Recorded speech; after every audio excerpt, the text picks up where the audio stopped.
sidoo kale mudanayaal intii ay socotay dooda baarlamaanka maalmihii dhaweyd waxaan ku noqosho ku sameynay qodobo ka mid ah cutubkii afraad gaar ahaan qodobka 49 qodobka 50 iyo qodobka 54 kuwaasoo si qoto dheer uga doodeen fadhiyadeenii baarlamaanka ee socday maalmihiina soo maray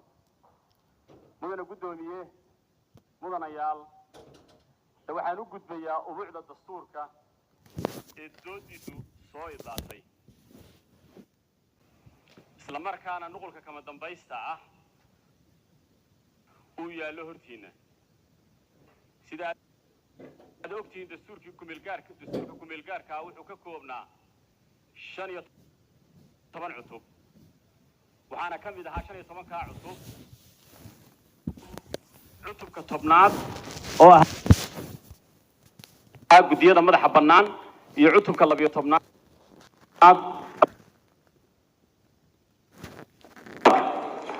markii hore soo jeedimaha iyaga yani idin horkeenay waxay ku dhex dhafnaayeen cutubadii aad ka doodeen gaar ahaan gudiyada madaxa bannaan waxaan u qaybinay u dhiso cutubka ay khusayso sidoo kale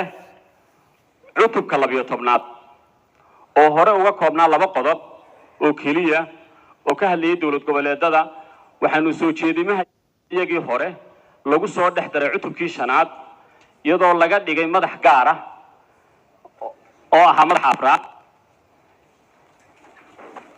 waana ka doodeen waana la qatiyaatiyihiinni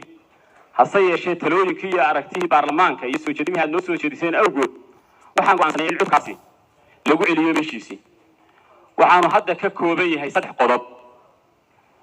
waa cutubka 12aad markii hore 2 qodob ka koobnaa waxaan soo dhex gelinay cutubka 5aad haddana waxaanu ku celinay cutubkiisii 12aad wuxuuna ka kooban yahay 3 qodob oo hadda ah 164 165 iyo 166 oo kala ah dastuurka dawlad goboleedyada golaha wakiilada dawlad goboleedyada iyo golaha fulinta dawlad goboleedyada 3 qodob buu sidoo nuxurkooda taasoo hadda soo jeedimaha iyaga ka dhigaysa 15 cutub sababtoo ah xildhibaanada qaar baa waxay dhaheen waxaan ka doodaynay 13 ee sidee ayay ku noqotay 15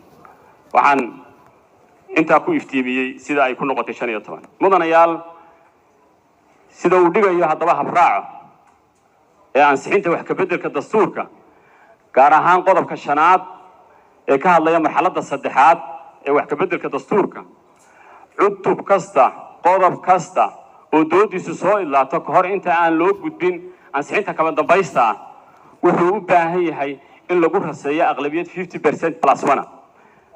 marka codaynteenu dhowr qabeed baa u dhacaysaa waxaad iman doontaa codayn loo baahan yahay 50% plus 1 oo ah koow horta inaynu rasayno maanta waxaa loo codayn doonaa 3 arrimood oo muhiim ah kuwaas oo kala ah sidaynu hadda hore idinku sheegay koow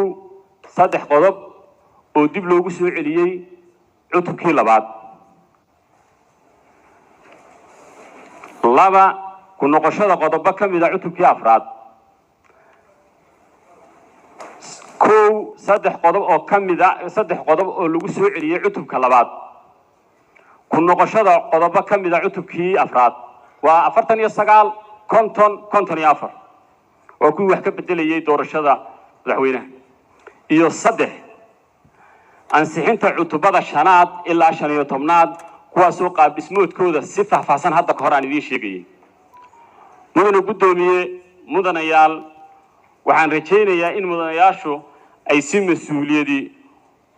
mas'uuliyad leh uga gutaan waajibaadkooda dastuuriga ah si geedi socodka dhamaystirka dastuurka dalka uu sii socdo ugu socdo si nidaamsan oo waafaqsan habraaca sharci ee u yaala baarlamaanka